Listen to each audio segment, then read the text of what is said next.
Assalamu alaikum dear students, this is Niaz Hussain, your English teacher. Dear students, today we are going to discuss the main 5 steps for learning English language or spoken language.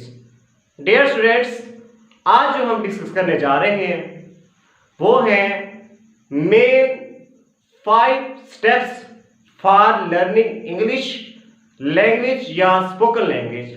तो चलते हैं, देखते हैं कि वो कौन कौन से 5 मेन स्टेप्स हैं फॉर इंग्लिश लैंग्वेज लर्निंग के लिए। देखिए, सबसे पहले डियर स्टूडेंट्स लेटर है, सेकंड जो है वर्ड, थर्ड जो है फ्रेजेस, फोर्थ जो है सेंटेंसेस और जो लास्ट है स्पीच या पैराग्राफ। मिसाल के तौर पे लेटर में जो स्टार्ट होता है वो है ABC। अगर हमको ABC to Z आती होगी या कंप्लीटली हम इसके बारे में नॉलेज रखते होंगे, तो जब हम इसको इकट्ठा करेंगे, इनको मिलाएंगे, तो हम वर्ड्स बनाएंगे। क्या बनाएंगे? वर्ड्स बनाएंगे। मिसाल के तौर पे एक वर्ड है कैट, कैट में ना बिल्ली। अब देखिए CAT कैट। अब ये 3 लेटर हमने मिलाए हैं, फिर जाके एक वर्ड बना है जिसका मतलब है कैट, कैट मैंने बिल्ली। एक दूसरा वर्ड देख लेते हैं वेयर, कहाँ, या वेयर पहनना, या ईट खाना। जब ये ईट खाना के 3 लेटर जब हमने आपस में मिलाए हैं तो फिर जाके ये एक वर्ड बना है। पहला स्टेप क्या है? लेटर। लेटर क्या?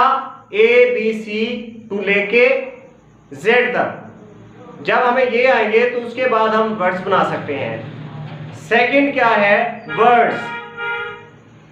सेकंड क्या है? वर्ड्स मीन्स के A से लेके Z तक जब हम लेटर्स को याद करेंगे, सीखेंगे, तो उनसे हम वर्ड्स बनाएंगे। तो सेकंड कौन सा है? वर्ड। मिसाल के तौर पे I, we, they, you, your, me, themselves, yourself, buy, wear, play, write, ये क्या है? वर्ड्स हैं। इसके बाद जो थर्ड स्टेप्स है वो है फ्रेजेस।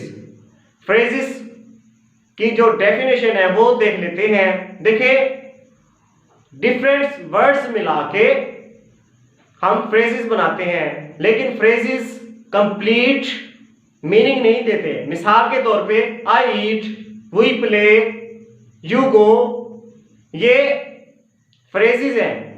डिफरेंट वर्ड्स मिला के हमने इनको क्या बनाया है?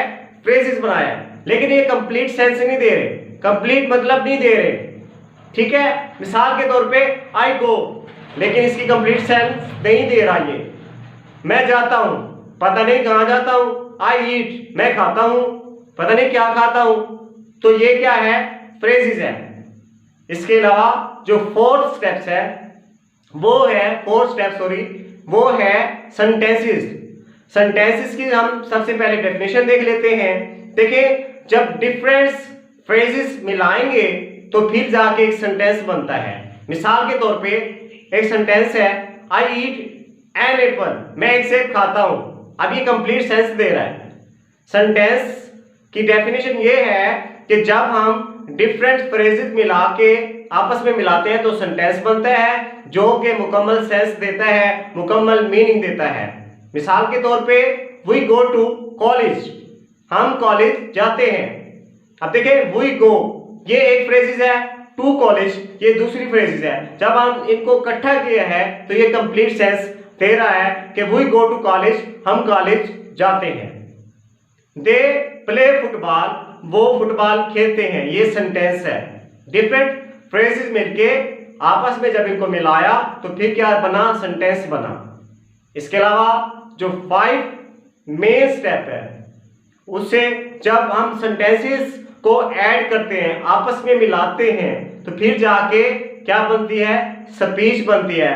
5 स्टेप कौन सा है, स्पीच या फिर पैराग्राफ। मिसाल के तौर पे I am Nia Hussain, I live in Khanpur, I did master in English linguistic and literature from commerce university बिहाड़ी, I am doing a job as an English lecturer at Aspire College Belgium.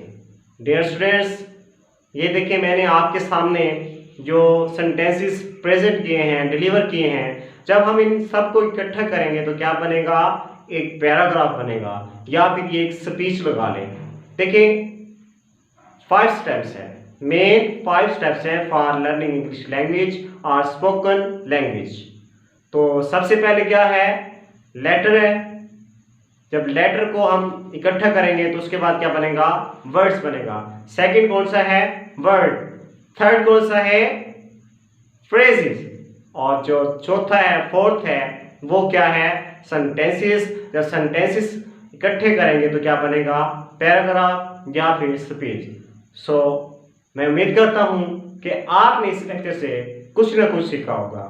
So please subscribe my channel, share it and like it. Thanks for watching this video. Allah Hafiz.